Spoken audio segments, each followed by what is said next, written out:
Michael Couch is the president of Michael Couch & Associates and a recent speaker at a Strategic Capability Network event in Toronto. He sat down with Canadian HR Reporter TV to talk to us about why strategy is such a key piece of managing people. So research has shown that organizations with strong talent strategies consistently outperform their peers. Why is that? Well, I think that organizations now are finding better ways to look at talent and to view it differently and realize that it can be a much better source of competitive advantage like all the other assets they have. So when they start realizing that there are some talent practices that can help differentiate, can help really make a difference in how they're going to compete in the marketplace, they realize that, this is a place they can invest more.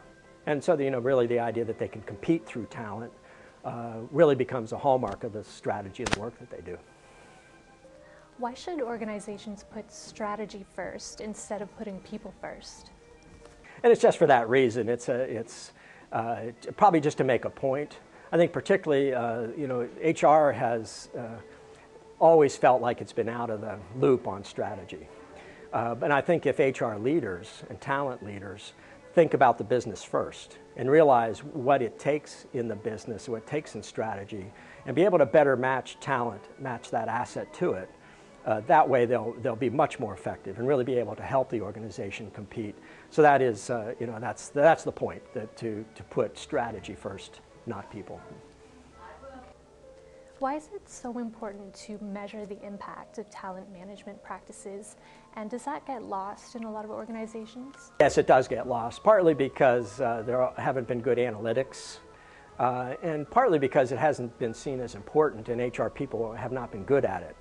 But now, particularly with big data, some other tools, and even just rethinking about what would be important to measure, that comes along. And I think once organizations measure something, then they pay attention to it more, they focus on it more. So that's where I think metrics are very critical to being to advancing your strategic talent management practices. You mentioned that there are A roles, B roles, C roles, and not every role is created equal when it comes to strategic value. Can you tell me a little bit more about that?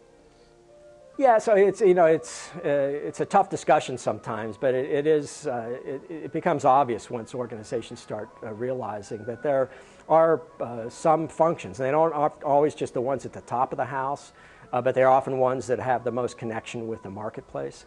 They realize that if there are people really doing unique and different things that are making a difference in their ability to compete.